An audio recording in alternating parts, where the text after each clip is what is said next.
Welcome, everybody, to Jubilee Street. OTSS, baby. Only the strongest survive. I am Ian McCurtis. Only the strong survive. He's Jake Curtis, that deep baritone voice you just heard. And today, we are talking about the new FKA Twigs record, mixtape, whatever you want to call it, Capri Songs.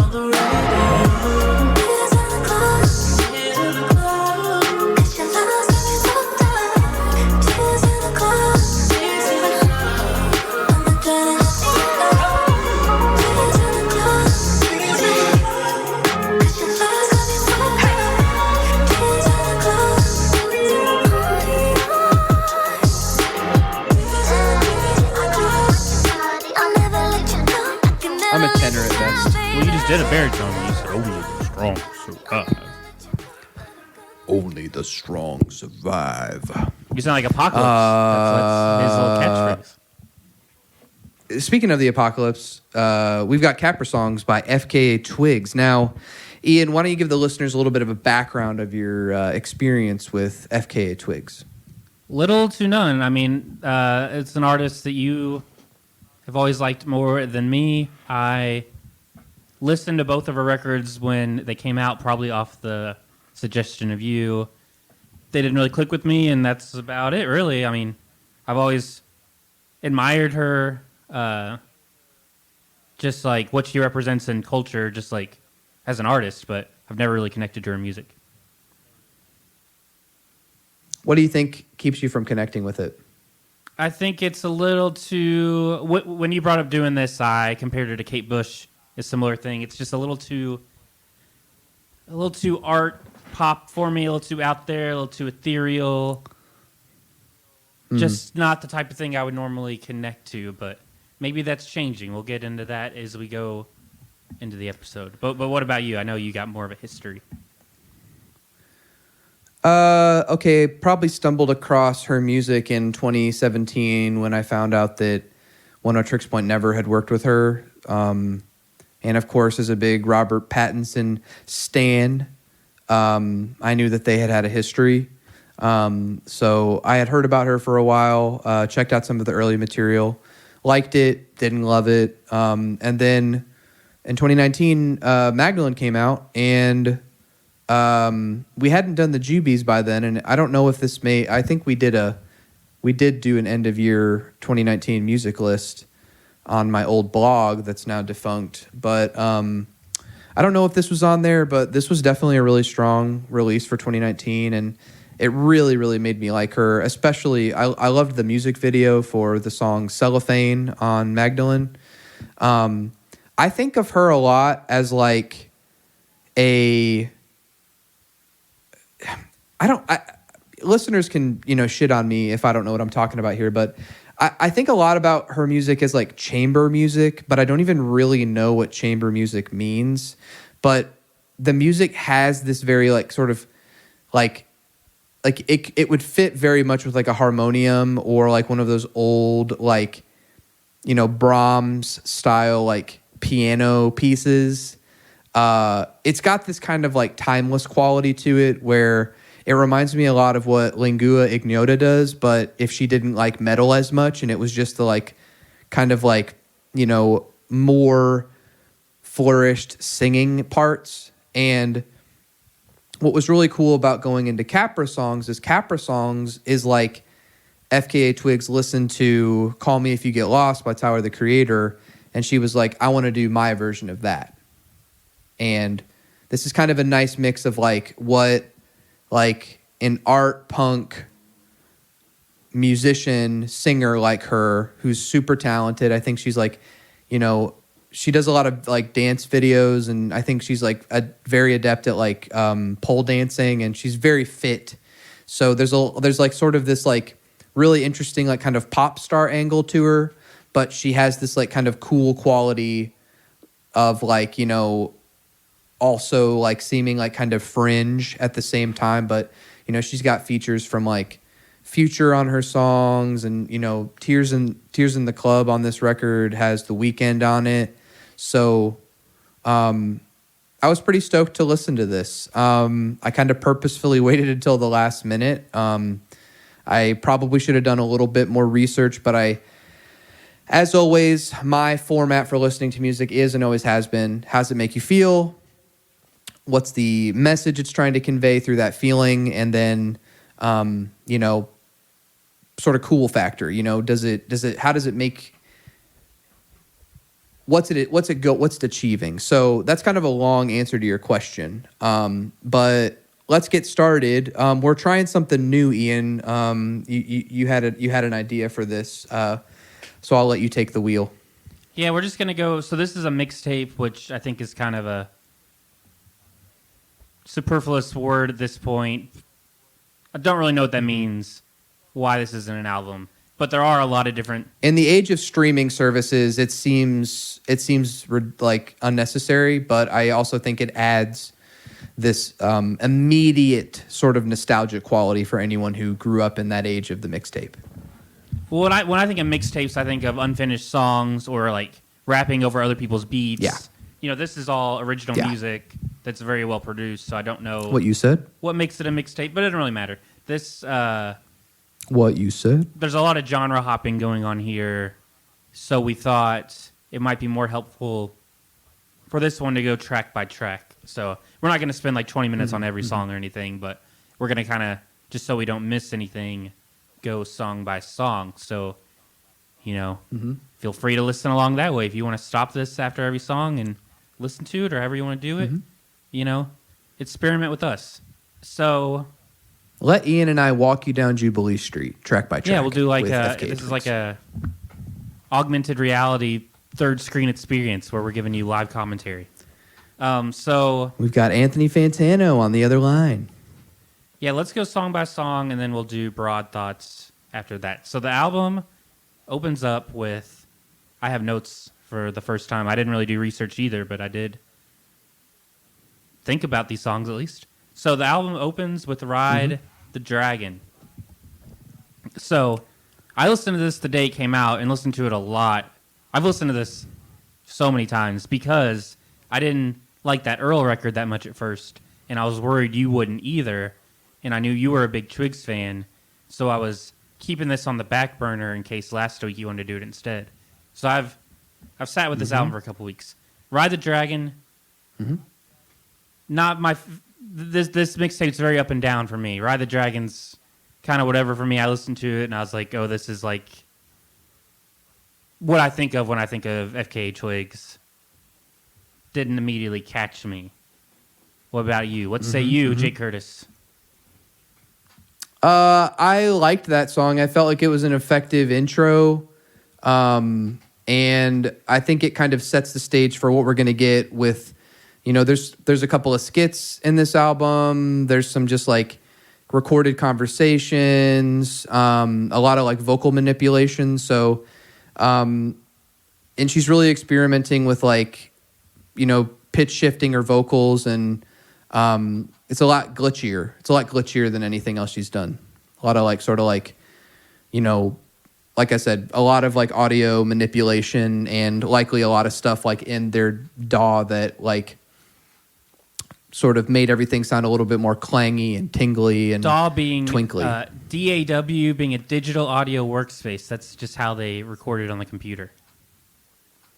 Oh no, I saw blue come in, so when I see my dog, I go DAW. Oh, sorry. So it's that's what I was saying. Digital audio workstation. You immediately notice I think it's like a hyper pop influence. So the like Charlie XCX and 100 Gex and that influence. Sure, that's a great reference. So yeah, do you want to move on? I don't think the first song has too much going on, and then I think that it's there's an interesting thing going on in music right now, which I feel like she captured, in that I feel like it started with Tyler the Creator last year, and I feel like we're gonna see a lot more of the like this is the most lo-fi her music's felt, because there's a lot of like hissing and like background noise to a lot of these songs, and that's my shit. So I love stuff like that, and I think that Ride the Dragon is effective in that it's just setting the tone for what's going to come after it, which I think the next track I'll let you introduce was pretty unexpected and awesome. Yeah, I appreciated that because so Mike Dean mixed and mastered most of this record, and he's known for doing a lot of Southern hip hop, and then transitioning into being Kanye's guy, who is like the opposite of lo-fi. So I appreciate that he kept her vision, and he didn't Mike Dean it up too much. I guess I do want to talk. I think a theme throughout this album, and hopefully I don't get into weird territory with you, Jake, or it's something we're comfortable talking about because we're not women, obviously, but I think there's a vibe in like art circles and art music and just more ambitious projects where sexiness and sexuality is kind of frowned upon. And obviously, we don't feel this in the same way, but even in the punk world, when we were coming up, that's like, you're kind of looked down upon it if you write songs about sex. Like, it's just not taken seriously. Like, I know NoFX is a funny band, but they have serious songs, and they have some great songs about, like, fetish culture and just, like, being true to who you are, or gender identity, or all these, like, kind of sexual things we don't talk about, and they aren't taken seriously because you're not supposed to write punk songs about this. And I think this kind of, like, art pop, chamber pop world, especially if you're a woman, feels the same way. And I think this whole album, Twigs is kind of opening herself up to being sexual and being like, I can be an artist and also sexual. So this song is like, yes, I'm a strong figure, but if you want to kiss me, like, do it. Like, yeah, I'm a badass, but like, I still want to be sexy, Would you still be a freak even when we turn 50 is one of the lines from that song. And it's from the rapper who's featured on there, Pa Salou, I'm going to say. Or Salou. Well, I was still talking about Ride the Dragon, but we can go into the next song, Honda, which I think continues. Oh, I thought you had moved to the next song. Oh, it's fine. I mean, I think this is a through line throughout the whole record. But yeah, Honda, second song. I've never heard Twigs rap before, so I was like, fuck yeah, she's so good at it.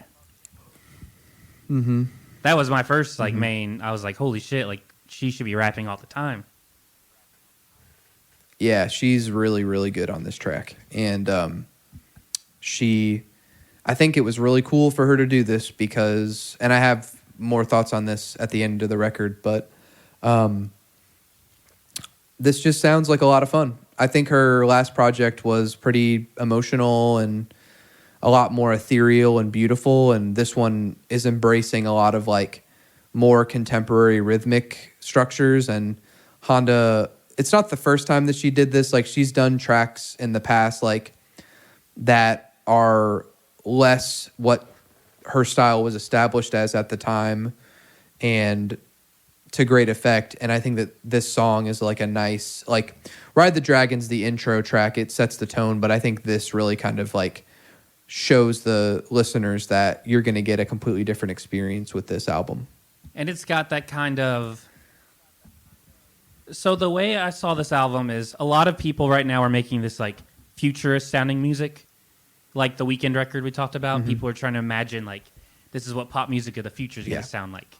And a lot of that stuff feels very 80s influence, very like vaporwave, very neon. It's basically like, let's take 80s pop and make it sound futuristic. What I think Twigs does that's really cool on this record is it sounds futuristic, but it sounds, instead of 80s pop being the bass line, it's like 90s R&B, like Aaliyah and Blackstreet and D'Angelo, and it's like, let's take 90s R&B and imagine a futuristic version. It's also kind of got that girl power aesthetic of like the Breeders and Hole, I think, in some of it. So this song and Jealousy both have this kind of, I think you'd call it like Afrobeat, Afrofuturistic kind of rhythm, and I really like it a lot. Yeah. Honda was a really cool track to, sort of start the album off with, so to speak. Yeah, it just makes me feel like I'm riding down a highway at 100 miles an hour smoking weed. Yeah, it's got a nice, and I think that's kind of what they're going for, is like a very like loose, fun, frisky kind of like, just riding down the highway. You've got your hand on your, boy's thigh, and you're like just smoking a joint and feeling each other, and it's got a nice feeling to it. It's a really fun release for what for a lot of people is the winter time, and they're dealing with like being inside even more because it's so cold and whatnot. So this is a nice warm track to put on. I love the third verse when there's just something to me about a guy and a girl rapping and then finishing each other's lines. Like that's always going to work for me. Yeah. The third verse, them like it's really going cool. back and forth. I mean, that's just like candy to my ears always. You want to move on to the next song? Meta Angel, track 3. So this was another one that sounded more like what I know Twigs to sound like. But I do love the title. I don't exactly know what it means, but we always talk about meta TV shows now, metaphysics, like everything's meta. The idea of a meta angel, like a self-referential angel or whatever that might mean, I thought that was a really cool title. Yeah, it always makes me want to say, Abed, is this you being meta? I love the spoken word intro when she's like, I want to be more confident, I really do. And then they're all like making fun of her. I really do. I really do. I really do. That just I loved that part. That makes you laugh, always. It reminds me of it's just because of the accent, but that one part in Harry Potter where Hermione's like, it's Leviosa, not Leviosa. And that's our experience with British people. Everything reminds us of Harry Potter. But it's Harry true. Potter. Yeah, I know, right? So I think this song is about the internet. Is that what you got? Like, yeah. I mostly in my notes for that song, I put it's pretty and it's euphoric and it feels familiar to her old style, but it seems to be moving in a new direction. What about you? so I thought when she says, I wish I had help from a meta angel or whatever she says, that it was about the internet. And then, there's this thing about ego death, but still wanting things, still having desire. And then the line that really sets it off is, that makes it sound so easy, a pretty picture with a quote. And then, I think later in the song she mentions Twitter, like a background vocal. But yeah, so I think the kind of idea of this song is wishing you had someone telling you what to do, but then we have social media comes and it is kind of like telling you what to do and what will make you happy, and it doesn't work out. So maybe it's not a good thing to wish for someone to tell us what to do. It's frustrating because she's not only asking for like sort of a savior and evoking like an angel, but a meta angel is somebody that would be like self-aware of the zeitgeist and like the reality around them. Like they know they're being an but angel. They're also an angel. Yeah, like they know So they're it could being be an angel, malicious. so it almost feels like it almost feels selfish to ask for that kind of help in a way. But I think when there's a line later where it says, throw in the fire, ego in the fire, I've got a love for desire, and I've got a pain for desire. So it's like, I think being meta is often being like aware of yourself. And I think that this song is sort of like, like you said, a pretty picture with a quote that makes it sound so easy. It's like, when you see those like gaudy, like text pillows that you can buy at like TJ Maxx, that say like, wine for the weekend or TGIF or, in this house we drink wine. Like, there's also like pictures in these houses where, the person might look really happy, but they're actually like they're going through a hard time, Yeah, well said. I agree. So track 4, Tears in the Club. Mm-hmm. Here's the banger, Jake Curtis. Mm-hmm. Yeah, this song is just like pure lust and sexual energy and absolutely perfect for the weekend to feature on. Total earworm. I am like humming this song to myself all day. This is not my favorite track on the record, but it's definitely one of the best ones. Yeah, it would probably be like number 3 for me. This is definitely like the hit, though, which you can already tell there's... Yeah. I mean, she's pumping out music videos. There's 3 or 4, but this is the one that's like a well-produced, big-budget music video with her in The Weeknd. Well, yeah. So I wanted to bring something up from another episode we did about the new Weeknd record and how we both enjoyed it. I think I enjoyed it a little bit more than you. But how we had a sentiment that we felt like there was like sort of a lack of genuineness to the Weeknd's music, and how it often feels like kind of numb. And to me, this is pretty similar to a Weeknd song, but there's like this quality that there's like this more human quality to it, with FKA Twigs being like the main sort of showrunner, so to speak, for this song, like, and I think even The Weeknd benefits from working with her. What do you think?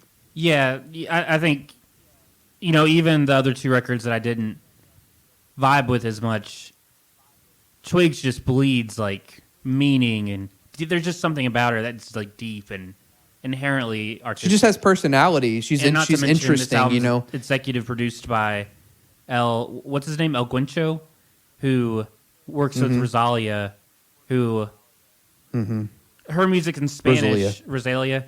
So like I don't know exactly what the songs are about, but if you listen to her music, it's still like you can tell it's full of meaning and same kind of vibe as Twigs. Yeah, there's this is a special thing about her where I feel like she can make a more radio friendly hit like this, and it's effective and impactful on a large scale. This is a great song. I don't have much to dissect lyrically. I think there's a song by a rapper that I've been pretty into recently, Z Loopers, that's called "Crying in the Club," and I think that there's just a really, if you've ever been fucked up at a club and you might have seen like your crush like go dance with somebody else or leave with somebody else, and you're 3 beers deep and you got high outside and you come back in and they're gone. There's a very distinct quality where it's just like, well, fuck it, I'm just gonna go sweat it out on the dance floor and then hang out with my friends and just kind of move on. But yeah, there's not much more for me to add lyrically. I like her verse. I don't think that they're lyrically special though. I think it's just a good song. So another like comparison I wanted to make with The Weeknd is anyone listening, you should play this song and then play a Weeknd song right next to it and think about the differences in the mixing. Like this is a pop song. This is as poppy as a Weeknd song, but the mix sounds nothing like a Weeknd song. This still maintains a little, like, I don't know if it's lo-fi or what it is. It's a pop song that doesn't feel as commercial as The Weeknd. And that's by design, I'm sure. It has a lot to do with how I'm sure you noticed it, but they modulate his voice differently. Yeah. Like his voice sounds different. He's not doing his like sort of more flowery falsetto like upper range. He's kind of doing like more of like a rap persona. And dude, I don't know if you saw the music video, Jake, but I guess I haven't seen this speaks for all of Twig's music videos. I just think she is like the most attractive person alive. And oh yeah, definitely. The music video, I didn't want to music video had me fucked up. Outright say that, but Yeah. Oh, I don't mean to sound like a creep anyway. She's just, Too late. when I think of what embodies sexiness, it is FKA Twigs. Yeah, she's really hot. I don't think anybody disagrees with you there. She's one of the most attractive women out there. People. And I just I like the way she does these music videos that like have that sexy quality of like 90s rap music videos, but they're still, she manages to do both at the same time. She manages to have the art Kate Bush thing going on and the like Beyonce thing. It's really amazing how she can like live in both worlds. Really well done. I agree with you.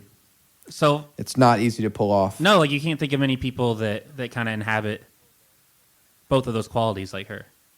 So next we have "Oh My Love," track 5, the one Jake was singing right before we started recording. Baby boy, what's up? This is the best song on this album. The song is incredible. This, I think I agree with you, Jake. I mean, there's so many incredible parts, but my favorite part is just a little... The gang vocals at the end. A little part in the, I don't know if you call it the pre-chorus, the part where she's like, pushing me, pulling me. Mm-hmm. The way that those chords hit is so beautiful. It's just like the most emotional moment on the album for me, that like 10 seconds. I could play that on a loop forever. Mm-hmm. Yeah, I can't say anything better than what you're saying right now. I think this is a perfect song. It's so catchy.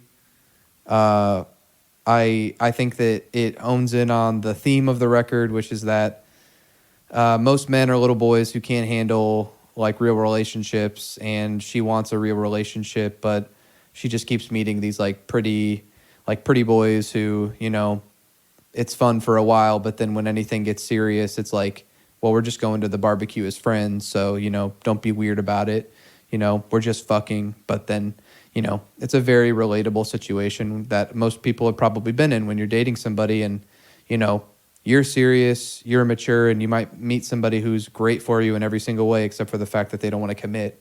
And this energy is like, why you playing, baby boy? What's up? Everybody knows that I want your love. Why you playing? Like, it's like, why are you throwing away this opportunity to have this great, it's very it's got this nice rap kind of braggadocious quality to it where it's like, I am great. I'm right here. I'm right here for you, with you, and you're not paying any attention to me. And it's just I don't know if there's a music video for this one, but it just reminds me of singing into a mirror, trying to gas yourself up, and I just think it would be really cool to see her do a music video where it's it'd be hard to do, but it's you put her behind a mirror and then there's a guy on the other side who's just not paying any attention to her, and how frustrating that can be even for someone as attractive as her. There's bound to be people who have mistreated her, not paid enough attention to her, and so yeah, I love this song. It's hard to capture what's so special about it. I think it leaves me speechless sometimes because it's I hear it and it just I kind of wish there was more of that. But I also think that's one of the most depressingly beautiful things about music is that you capture this. It's like Kid A with Radiohead. It's like Revolver with the Beatles. You capture this lightning in a bottle, and she made this incredible song that's just kind of just placed on the record. Track 5, how many bands track 5 is their best song, At the Drive-In, maybe Relationship of Command, Invalid Litter Department, but you know what I mean? Yeah, it's a perfectly written song. The way the choruses are the verses are so beautiful, and then the chorus is such a banger. Everybody knows that I want your love. The way she can do both in the same song. I think this Come hits on, baby boy, you the know highest what's notes up. of a great Frank Ocean song. I know it's only the end of January, but this is the song of the year so far for me. Yeah, it's got that Frank Ocean Lost energy to it. Girl, you know you're lost. great Bum, song. bum, bum. You know, it's like you just want to like sing along to it. And yeah, this is gonna be if like COVID weren't still like rampaging, this is gonna be a big summer song. I feel like this song will, like, I think this mixtape will get a lot of playtime in the summer again when clubs are like, if they're doing like outdoor venues or, you know, I don't know. I think that this mixtape has the potential to put her in an even higher stratosphere of fame, so that she can explore these sounds more in depth and experiment with them. And that's why all this stuff is so good, and that's why I'm glad she went with the mixtape thing. Is like, you get these very impactful experiences that I think we wouldn't have gotten if she was doing another kind of concept record. This is conceptual, but it's got like this loose quality. So yeah, Oh My Love, definitely, if there's one song we can recommend to you on this record to check out, that's the one. Yeah, track 6, Pamplemousse. I don't got much to say about this one. Pamplemousse. This is one of the like weaker songs to me. I did want to ask what your favorite flavor of LaCroix is. Key lime. Key lime. Key lime, man. I'm sorry, Jake. Bad answer. Key lime and tangerine. Those were the ones I drank all the time when I used to buy LaCroix. Wow. I like tangerine's really good. My favorite is the cran raz, and then Yeah. Don't like that one at all. What's the cucumber one? Is it like blackberry cucumber? That one's excellent. That one's really good. Yeah. Also, I agree. I like the outro, where it's that it's kind of got that sort of meta angel quality, where Why Don't You Love Me is an unreleased collaboration between FKA Twigs and Dua Lipa, and there's like this sample of somebody asking her to release it, you know, saying that people have been starving for like music from her and Dua Lipa, you know, so it's got a nice kind of like, again, effective rap braggadocious quality of like, you know, sort of gassing yourself up on your own record, like that you're, you know, you're valued, people want to hear what you have to say, that kind of stuff. It's not labeled as an interlude, but it feels like it is. Yeah, it definitely, I think, it functions well with the next song, which is the Caprisongs interlude. I like how in the outro the guy calls her Twigs, which I'm assuming is what people just call her, Twigs. Why is she FKA Twigs? Do you know? There's a story for that, and I can't remember what it is, but yeah, there is something to that. I don't remember exactly what the story is, though. Because I feel like functionally she's just Twigs. That's what I always hear people refer to her as, and even in the song, the guy is calling her that. Yeah, I mean, I think it's like, you know, with like, you know, Andre 3000, people might say Dre, and Yeah. you know, that kind of thing. You know, it's just, Drizzy. you know, people. Yeah, exactly. Drizzy. You know, it's just like, I think it's also, though, it's kind of her like embracing this new persona. That's a lot of the feeling I get on this record. So then next there's the Caprisongs interlude. It's just like, I don't know, 30 seconds of ethereal music with her saying the album title. Not much to say, really, right? And then Light Beamers is track 8. So this is kind of a weak part of the mixtape for me, because this song didn't really hit me either. Yeah, the for the most part, the next like 5 tracks I think kind of dip for me. Maybe the next like 4 tracks. This one was I wrote, you know, just it was some interesting like glitch pitched auto tune, a lot more similar to her old style. I think this is there's an artist that this reminds me of, but I couldn't put my finger on it. But it has this. Is this the kind of dance hall one? Feels kind of dance hall-y. I thought this song sounded like Charlie XCX. I mean, there's multiple points on this album where I thought that kind of thing. That kind of thing. Yeah. Charlie XCX is kind of difficult. Oh, I'm thinking of Poppy Bones, the one after this one. So some of it's pitch shifted, but I think some of it's just like how she's singing. That like falsetto rapping she's doing in this song is really cool. It's impressive that she's It is really rapping cool. with her voice that high. Well, for anyone who wants a nice little deep, it's not even a deep cut, but she put a single out within the last couple of years called Some 'Bout You with 645 AR. And he's known as this rapper who raps in like a falsetto, like baby voice.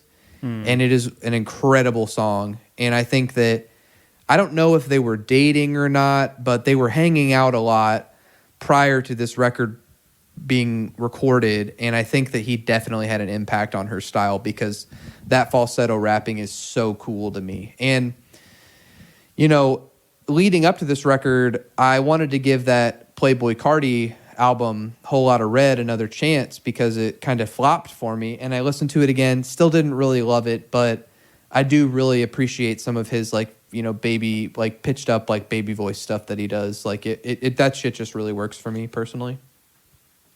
So track 9, Poppy Bones. Here we got a dance hall track. Shy Girl. Or maybe reggae. I don't ever know what the difference is. I think you'd probably call this dance hall. Yeah, you're right. I got them mixed up. This is the one I was thinking of. So you know me, I love my ska and I love all that stuff. So this song was right up my alley. Mm-hmm. We started off right after the intro. Is it in the first verse? Second verse? Eyes Wide Shut reference, Jake Curtis. I ask you, what's the best Stanley Kubrick movie? Wait, where do you see that reference? In the I think first it's in verse? the second verse. I think it might be the Shy Girl verse, and she says, Eyes Wide Shut. Oh, Eyes Wide Shut, we can rock till the morning. Yeah, yeah. I don't know if that's the best Stanley Kubrick movie. No, I asked it's really, you, what is it's the one of my best favorites. Stanley Kubrick movie? Oh, that's my favorite one. But I think Full Metal Jacket would be a close second. And then The Shining. What about you? I haven't seen that many, but The Shining all day of what I've seen. We should make it a project to both watch Doctor Strangelove this year because I think that could potentially be one of both our favorite movies of all time. So it'll be easy to do. We'll have to. Maybe we'll do an off-brand Jubilee Street episode about that. But yeah, no, this is great. this song, I was just reading about the origins. Oh, go ahead. Sorry. Oh, I was just gonna say, I think this is the best song about fucking that I've heard in a while. Yeah, it's a very sexy song. It's very sexy. This song's just about having sex, and it's explicit about it, and it feels like having sex. This is just it perfectly hits the goal of what it's trying to do. I love this song. I really like the lines at the end. The champagne bubble up, my champagne bubble girl. We bump and grind and twirl. I kept like hearing that line in my head after I heard the song. I thought that was really impactful and just catchy. I'm not too familiar with Shy Girl. I know she's pretty famous, and I'm guessing she's also British. And their voice, there's a lot of British features on their here. voices are similar, so them going back and forth is a really neat. You know, it almost sounds like she's going back and forth with herself. It's a cool effect.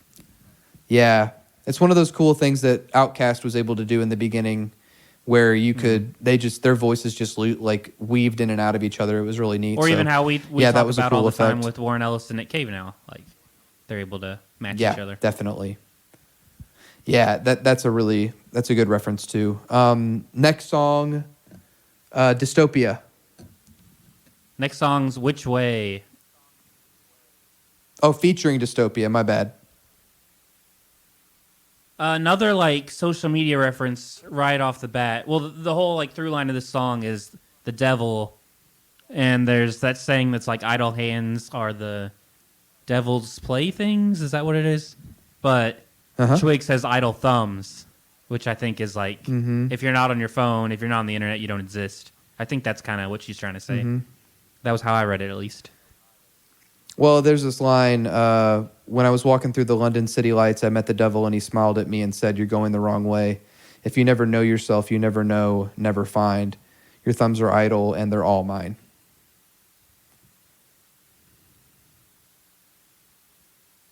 And this is the song you mentioned that mentions Twitter. Yeah. This one, I think, is kind of clearly like outlining like it made me think a lot about how even I'll do this thing where I'll take my dog out, usually at night, but in the morning sometimes. I try to keep my phone away, and if I do go outside, if I do have it with me, I just listen to a podcast or music while I'm walking her. But there are times where I'll not remember crossing a street, and I'll just be reading on my phone about like, you know, some magic card I'm trying to learn about, or some deck I'm building, or just reading an article, reading like some comics or something. And this just made me think about how like I have like, even though I feel like I could be more productive, I have like no idle time. Like I'm always holding something and I'm always looking at something. Yeah, that's kind of what it is to exist right now, is very little downtime. Like, you know, if I'm going to the bathroom, I try not to take my phone with me. Like, I try to just have moments in my day where I'm just, like, alone with my thoughts. But everything in life right now is kind of centered to not be alone with your thoughts. 100%. I also thought there was an interesting lyric on here.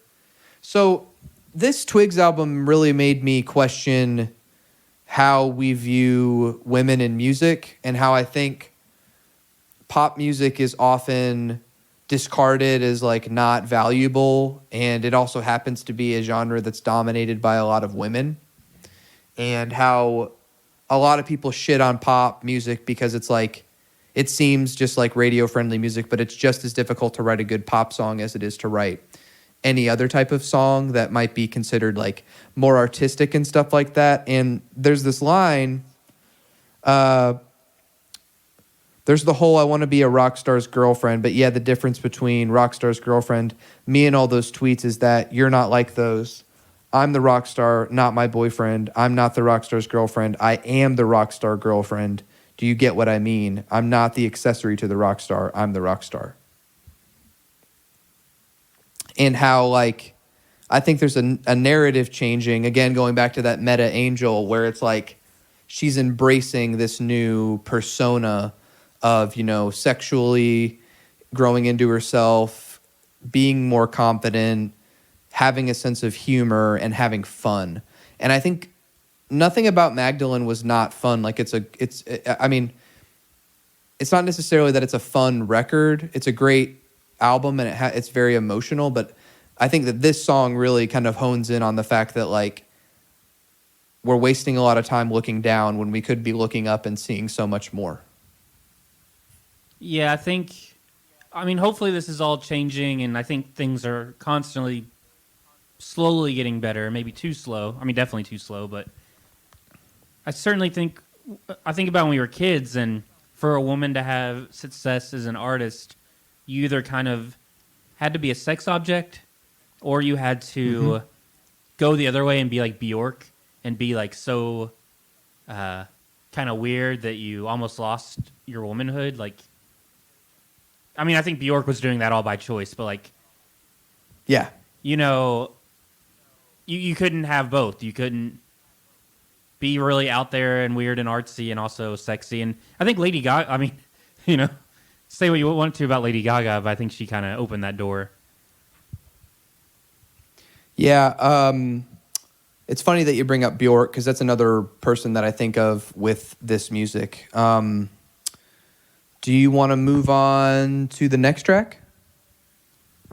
Yeah, Jealousy, another fucking banger. This might be my favorite song. Mm-hmm. I think. So this is another Afrobeat track, and this is a collaboration with the Nigerian artist Rema. Rema. Yeah, and their voices together, it's just magic to me. Yeah, it's really cool stuff. And then just that opening, like, that'll cure your seasonal affective disorders. I just want to go outside. Mm-hmm. Like, it just makes you feel good instantly. Yeah, I think that for two guys that I think put a lot of emphasis on music that was so depressing for a long part of our life, I feel like we're both sort of moving into this era where we're listening to music, and music is being made more than ever that's like not as depressing. Like I feel like we grew up in this era where we were getting so much shit like the microphones and, you know, even, you know, the post-hardcore shit was all like life or death kind of shit. And now it's like, I think music has changed completely by COVID because a lot of the albums that have come out this year thus far are all pretty like great feeling records. Like there's nothing that feels too somber or morose. You know, I think 2021 had some, you know, kind of downer music that fit the mood. But I think people are tired of being depressed. People want to crawl out of the hole. Yeah. This feels very transformative in its energy. I really enjoyed it. I think I always am going to gravitate towards sad music more because it's just easier to make a good piece of art that's sad. It's harder to write happy music that also achieves a high level of art. I don't know why that is, but it's just hard. It's very hard to write happy things that are still like pure artistic expressions. That's why pop music's so hard. Do you think that that's like, do you think that's something about you, or do you think that's something about, like, do you think that human expression is flawed in the way that we like humans seem less able to focus on writing impactful music that's happy? I mean, like we can write. There is a narrative. If you listen to the radio, there's process. Tons of music that's happy. I just don't think most of it's very good. I think it's really hard to write good, happy music. But do you think that is your personal like lens that you're seeing it like that? Because there is someone out there hearing it that thinks that it is great. You know? I feel like it's universal, but maybe it is just me. I don't know. I'm not putting that on you. It's just I wonder about my own personal like lens. You know, like I feel like we all have this like lens that we see the world through, and like I feel like this record really put into perspective for me like that there are other ways to see things that I might not be experiencing them as. You know what I mean? I've always felt like if I had some really traumatic experience, that's going to scar me, and it's really hard. But for me to turn that into like a great piece of art, it's all there. Like I don't have to do much. Yeah. But if me and you just have a really good day and we go to an amusement park, for me to write a great song about that, I have to do a lot more work.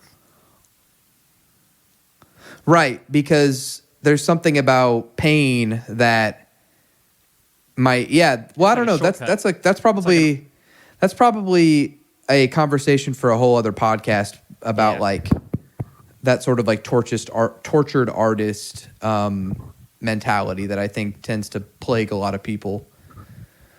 For better or for worse, you know. This song was kind of like fucked up in terms of the album because a lot of these songs on the album are about a significant other not wanting to commit.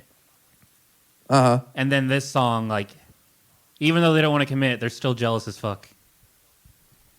Yeah, it says here. Oh wait, never mind. I'm reading for another song coming up. Yeah, it's funny that you say that. Well, that's the thing about being in a long-term relationship is you still feel that pang and that urge when you see, you know, other men or women that are attractive and you're like, oh, I'd love to fuck them, or I'd love to go out on a date with them, or like kiss them. And then it's like, jealousy is a complex thing because it almost, I don't know about you, but there have been times where I've been in a relationship where I've like flirted with women, and it feels really good. Like you feel like you're being looked at. You feel like someone's like putting that extra attention towards you, and you're like, oh shit, like, you know, that feels great. I think that's why this song is so sunny, because it has this like, just like sauciness to it. It just feels like decadent in a way.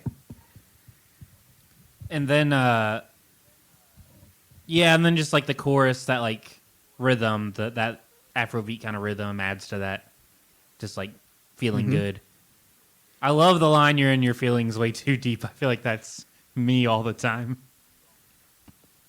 Yeah, that's a good point. I think everybody, that's another like, I like carrying this back to the Meta Angel, but it definitely seems like it was important that Meta Angel was one of the first tracks, because that definitely feels like a direct kind of sentiment that's coming from, like, you know, you're feeling too much here, like you're thinking about it too much, like be in the moment, enjoy this, you know, enjoy the jealousy, enjoy these experiences instead of feeling shame or pain about them, you know? And I think that's it. I think that's how you turn a sunshine, like beautiful day at the park with your friend or your lover. That's how you turn it into a great song, is that you're like, this could be something else, but it's beautiful, you know? This could be that. Like that's the sentiment I think that is trying to get across. They're trying to get across on this record, maybe. 1,000%. So let's move on next. We've got, okay, so we're on track 12. We've got, I think, 6 more songs, including this one. Yeah, but like 2 of or them 6 are more tracks. interludes. Yeah, this back half will go Careless, really fast. Yeah, featuring Daniel Caesar. What are your thoughts about this one? that like through line, the dun, dun, dun, dun, that like modulated vocal. Mm-hmm. That's my other thing on the album I could loop over and over again. I think it's so beautiful. How do you think? Do you know how to do an effect like that, Jake? And why don't you put that in all your songs? Yeah, I could probably do something like that. I love it, and I love that they kept the breath, the inhales, even though it sounds so non-human. They kept the taking the breaths sound, and that like cherry on the top for me. Again, another situation where when you're making like manipulated, you know, controlled music like this in a DAW, you know, leaving in those breaths is almost more impactful because you're catching all of the human like imperfections on the microphone. Yeah, especially if you're going to be adding a shit ton of effects. I really, really liked Daniel Caesar's feature on this. Me Thought too. he was amazing. Yeah, I'm not too familiar with this guy. There's some like R&B playlists on Spotify that I listen to, and I know he has songs on there a lot, but I'm not really too familiar. He's Canadian. He had a record that came out a couple of years ago, maybe like within the last 4 or 5 years, that made a lot of waves. But I haven't heard much from him, so kind of hoping maybe this means he's got a record on the horizon, so we can check him out for the podcast. Because I thought this was just a really good song. It's really great, and I said Poppy Bones was the best song about sex in a while. This is the best song about rough sex in a while. Yeah, scream it all out. It's the pain that gets me there. Got to say for it, it's okay. You don't need that now, do you? Yeah, that's right. It's only fair. I'll follow my fearless leader. Be my guide. Yeah, be my teacher. Don't know where you're going. Well, I don't either. I could help you solve them. Is that of any interest to you? I'm just like, oh my God, like such like a horny like anthem, like just really, really good stuff. And they just say you can be careless with me like 1,000 times. Yeah, this song is just like, let's do fucking weird, crazy shit to each other. Yeah. There's some stuff in my like personal like sexual life that I can't disclose because, you know, my partners are a part of that, but I can definitely say there have been times where I've really embraced that kind of like carelessness, and it can make the situation like very exciting and different, and you know, feels really good. Yeah, well, so there's like 2 levels this song works on. One is just like, this is a great fucking song about like having hardcore sex, and then the other level is like, I think a lot of this album deals with men not letting themselves be vulnerable, and to have sex like this, you have to have a certain amount of vulnerability. Yeah, definitely. So, you know, it works on 2 levels. Like, I'm assuming everything Twigs does. So we got... Speaking of that... Minds of Men next, which... Minds of Men. Speak on it, Jake. This song didn't connect with me too much. I think the lyrics are great. You know, this whole like thing about sort of embracing a feminine side, or letting down your walls, like I just said, but I don't care too much for the song. Yeah, this was another kind of clinker for me, or clunker. Not bad, but also not great. And I think it kind of focuses more on that through line message and kind of keeps the momentum about sort of like, you know, the energy that men can have can sometimes be like boyish and childish and, you know, not like what a man should be. And I feel like this record made me think a lot about like where men fall flat in relationships and in sex and like sexuality. You know, and I think that there are lines that directly relate to that. Great minds of men will fall down without nature's peace or a woman's profound love, and death is compound, intertwined be wisdom bound. Waves with my body, bathe in my sea, easy come on in slow, crown you with my love, lay down the weak. I'm yours tonight, the human body, sacred is the body, baby. And the line that I remember the most from this is when he's inside, a man's a boy, he's all alone. You will know when he's inside, give him your love and don't deny. And I feel like the song could have been better because those lines are so impactful, because it's a weird thing to say, but there's some times where you'll be having sex and then you finally climax, and I feel sometimes this rage and sadness at the end, because I don't know if you've ever experienced this, but sometimes it doesn't feel that as good as it does like if you pleasure yourself. And you know, it can be frustrating, and having sex also like it's confounding to think about, like if your personhood changes to this boyish quality when you're, you know, having sex with someone. So I don't know. There was a lot of good lines in this song, but it wasn't an incredibly impactful song. But you know, I think this is one that definitely hones in on like the toxic masculinity and you know, how a lot of men are still like boys. Like our culture and many other cultures, like, you know, baby men and like take care of them too much, so that, you know, you've got all these guys who I mean, I've met people like this who like they're married, they're in these like marriage relationships where like they're just taken care of at every step. You know, they come home, their wife cleans everything, makes them dinner. Like I knew this guy once who was like baffled that I cooked. You know, like he couldn't understand that I also Not a cooked man's and like job. made food for my girlfriend. Right. I mean, Yeah, I think I read it a little differently than you. I think the idea is like, she's like, when a man's inside, he's a boy, and like love him in those moments. I think the idea is like, oh, I like that. Yeah, sure. We say we don't want men to be like toxic, but then there's also a lot of women that when a man is vulnerable, they'll kind of make fun of him and be like, he's not being manly. So it's like, yeah, we want men to be more vulnerable and have more of a feminine side, and when they do that, encourage it. Well, and it's like women are also taught in a patriarchal society that men are supposed to be toxic and masculine, and, you know, a mixture of that, you know, and you are supposed to be subservient. It's and just fucked up stuff with gender roles. Yeah, so I like your interpretation a lot. All right, we are nearing the home stretch here, so we've got, unless you had anything to add on that one, I'm down to move on. No, we have Track Girl next, and this is it. This is where Jubilee Street all coalesces together. The Weeknd is on this album.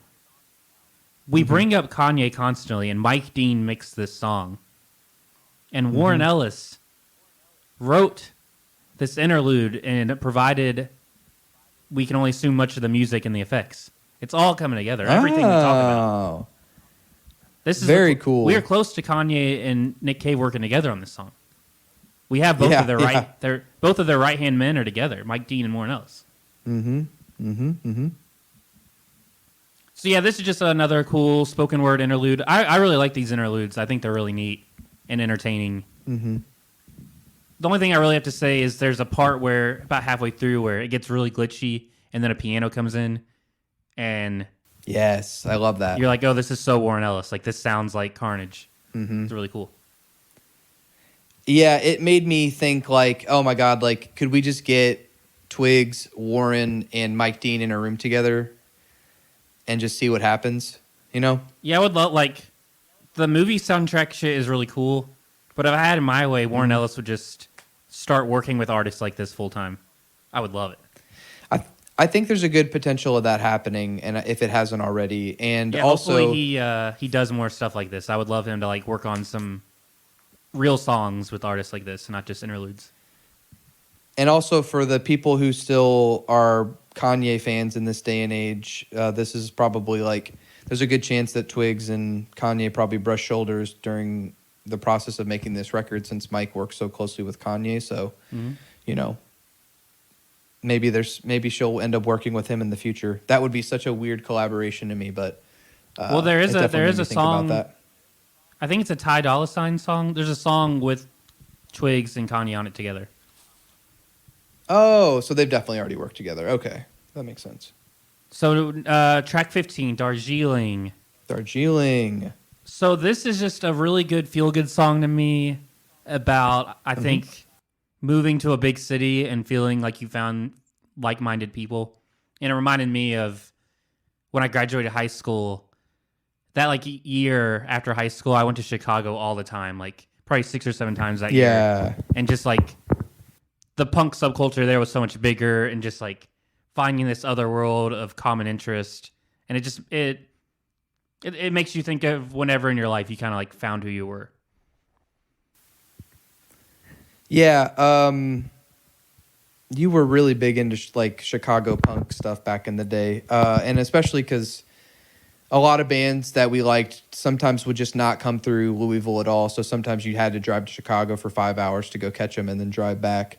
I read about a little bit on this that the title Darjeeling refers to a tea that's grown in the former British-ruled regions of India, which alludes to like rich multicultural diasporas that have emerged in the British capital due to centuries of colonization. So that kind of makes me think of the album a little bit differently on a global level, where it's like she's got all these different voices coming together on this mixtape, like from different cultures that, you know, she may or may not have met from like growing up in Britain. And I think that, you know, that was interesting for me because we have a similar kind of thing that happens in America. Oh yeah, the cultural melting pot is what they say. Yeah, this album feels a lot like MIA does to me, where like you listen to Yeah, dude, that's great. You listen to an MIA record and you feel like you're traveling the world. Like every song feels like you're in a different country. This song isn't quite that extreme, but like there are so many different like cultures and ideas being bombarded at you. I love that. What'd you think of Unknown T's verse on here? Never heard of this dude. I love it. Great verse. Do you find yourself to be favorable to British rappers? Does the accent throw you off at all? I really like it on features like this, but it's a lot of times I find if I try to listen to a whole album of a British rapper, I don't know, I just kind of lose focus. Little Sims being an exception. Yeah, that Little Sims record made a lot of waves last year. I'll have to check it out. This song was kind of, it kind of gave me this revelation where I kind of realized this was kind of like, to me, if FKA Twigs made an album like the Gorillaz would make an album. Yeah, I could totally, for sure. She would be great on a Gorillaz song too. Yeah, I lyrically, I think this song is fine. And Georgia Smith is someone I've heard about for a while. She's been a staple in R&B, pop, hip hop music the last like 5 or 10 years. So it was cool seeing her name pop up. I've heard her on like a Drake song in the past, and some other. When I was really into using SoundCloud for a while, she would pop up on my playlist on there. So next we have the Christie interlude. Jake, Crystals. I wrote down 2 words on my notes for this one. Mm-hmm. Astrology bullshit. Yeah, I do think that. So it's funny. My mom is really getting into crystals and stuff right now, and she sent us all this astrology stuff this morning. Like she sent like what my like number is, my astrological number or something, and how it corresponds to my birth month and stuff like that. What So is it was it? kind of timely. I don't What's the fucking know. number? It's on my. Oh. I think my number is 10 or 14 or something like that. I've got it right here. I can tell you. She said, reading another tarot book and learning about personal years. I calculated each of yours. Jake has 14 personal years. And then for me, that means if you're an air sign, the suit of swords is an important part of your life experiences. You'll be working with the mind and logic and developing courage and mental strength. Air signs represent social and intellectual capabilities. These are people who exist in a mental plane in the air, in other words. So once again, tarot bullshit, as you would say. I think that this stuff seems kind of important to who FKA Twigs is. And I think that it's also sort of connecting all of the interludes and energy, because a lot of stuff about like astrology and crystals and stuff like that is about sexual energy, freeing your mind, removing darkness, and there's a cleansing quality. And I feel like if you're okay with me moving to the next part here, Yeah. there's a line at the end, and I like how they sort of pitch shift the voice on this interlude, because I think everybody, even the people who are into crystals and shit like that, if you believe in it at least a little bit, you get something out of it. And I think that that's the point of that interlude. And when it says the world is your oyster, and the line about the seed and the way that she kind of plays with that sample and that vocal tracks, like, you know, she modulates it and fucks with it. And then it goes into Thank You Song, which I think is one of the best closers that has been on a mixtape or album in a long time. I think it's a great way to end the record. And I found it really impactful, and another one of my favorite songs, probably right after the 5th track, Oh My Love. So I think this song's really great. The thing it has working against it for me is this: it's the last song, and the sentiment is so similar to the last song on the Serpent with Feet record that came out last year. That I really wanted to loved, die, I'm just being honest. called Fellowship. Yeah. The whole song is like, I'm thankful for the love I share with my friends. It's just like a thank you song to his friends, which is kind of the same vibe I get from this song. But this is a really great song. It ties everything together. I mean, that's why this seems more like an album than a mixtape. Everything ties together, all the interludes, all the ideas. This song being like some closure to all the unhappiness that might be on the rest of the record, the frustrations. You know, it's a great ending. Well, I think that she's gone through some really, really tough personal strife and trauma in the past years, and I think this song was her recognizing that, and then the rest of the record was her leaving it behind, and I think that this is her final goodbye to it. Love in motion, my heart's open, thank you, I'm okay because you care, I made it through today. And I think this is a really good song about like feeling suicidal, feeling like you're at the end of your rope. I once had a dream that shadows took over, tears were falling like rain. I must have cried out because you were awake. You're the only one who really cares what I say. You know, like those are all sentiments that we feel when we're in our darkest places, where we feel like no one's there for us and we're alone, and you know, nothing's going to pull us out of that shadow. And I just really like that line. It's very simple. There's a lot of really like just kind of simple, understated lyrics on here, but the song opens with I wanted to die, I'm just being honest. No longer say it, no longer afraid to say it out loud. Shout out to her for being so simple with these lyrics, because when you do that, this song could have come off extremely cheesy and ham-fisted, and she managed to write this so directly and it not feel that way at all. It's a great song. Yeah, it works. It works in her favor for sure, and It can be hard to write this directly and it not come off in a, just a bad way. Yeah, it's very candid, it's very honest, and I thought it was a really great way to end the record. I think this is a super strong release overall. There's a couple of parts where it drags for me, but I think it was a lot like that Weekend record where I was like, fuck, man, like if you had cut a couple of these songs and maybe added honestly, she probably could have cut 2 tracks off this record, and I think it would have done a lot better. I think it's just a little bit long. But yeah, I love this. I thought it was a great experience. Yeah, even though there's like 3 songs that I didn't care for, I love the rest of it so much. This is by far my favorite thing from this year we've talked about.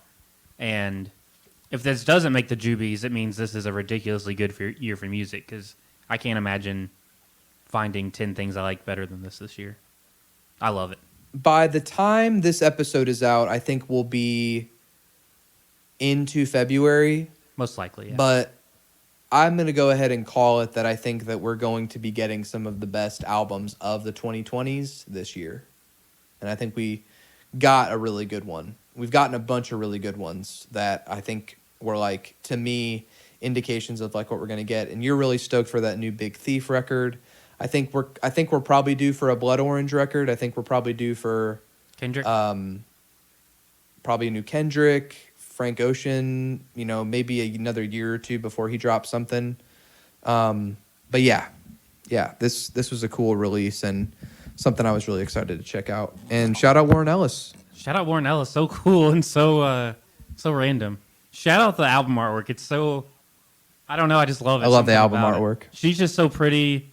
There's like it's not silly. Jeez, get a room, you two. But there's like a playfulness to it. It just matches the vibe of the record Yeah. so well. It seems like an iconic album cover. All of hers kind of are. Like, I see the other 2 album covers everywhere. People make memes of them and all kinds of stuff. So, Ian, any last thoughts, or you want me to bring it home? No, I did want to tell you, Jake, that getting so into this record, I went back today and listened to some songs on the other 2, and I was able to connect to them more. So I think I'll probably, hopefully, dive into the other 2 records. And I think now, because I like this one so much, I'll have sort of like an anchor, You've got that through line. Yeah, I got that through you find line. a little bit more. Yeah, I know what you mean. Well, everybody, that was CAPRISONGS, a mixtape by FKA Twigs and Company. I have been Jake Curtis. My co-host has been Ian McCurtis. You can find us at JubileeStreetPod on Instagram. We've got a link tree in our bio there with all of our pertinent and important links. Follow, rate, like, subscribe to us on Apple Podcasts. We'd love a 5-star rating and nothing else. You can also review us and rate us on Spotify. You can follow us there if that's where you listen to your podcasts. You can email us at jubileestreetpod@gmail.com. We love hearing from you. We will sometimes read out questions we get on our mailbag. So do feel comfortable asking us questions. We would love to hear from you, engage with you guys. The community is a big part of this, and we really love hearing from you. So, check out all those links. Have a great night. We love you. Check out this FKA Twigs records. We've got a couple other album podcasts we've done about the Weekend, Earl Sweatshirt. I think that's all we've had for the new year, right? Do we have any other new releases we've done? So. I think it's all we done. And we just finished up a residency on Boatman's Call. We did 4 songs over the last 4 weeks from Boatman's Call, and I think we're going to go ahead and do another month residency on a romantic Nick Cave album, maybe with Valentine's Day coming up. So stay tuned for that. We love you. Have a good night. Strong grip gripping on my body. You can hold it. Never stop. I am in nobody. You control it. Not enough, just a little more. Yes, you want it. Eyes wide shut, we can rock till the morning. Happy got an itch, I could specify. Tell me when, tell me where. I can be with your body got that fine. Capri Sun energy. Got that Capri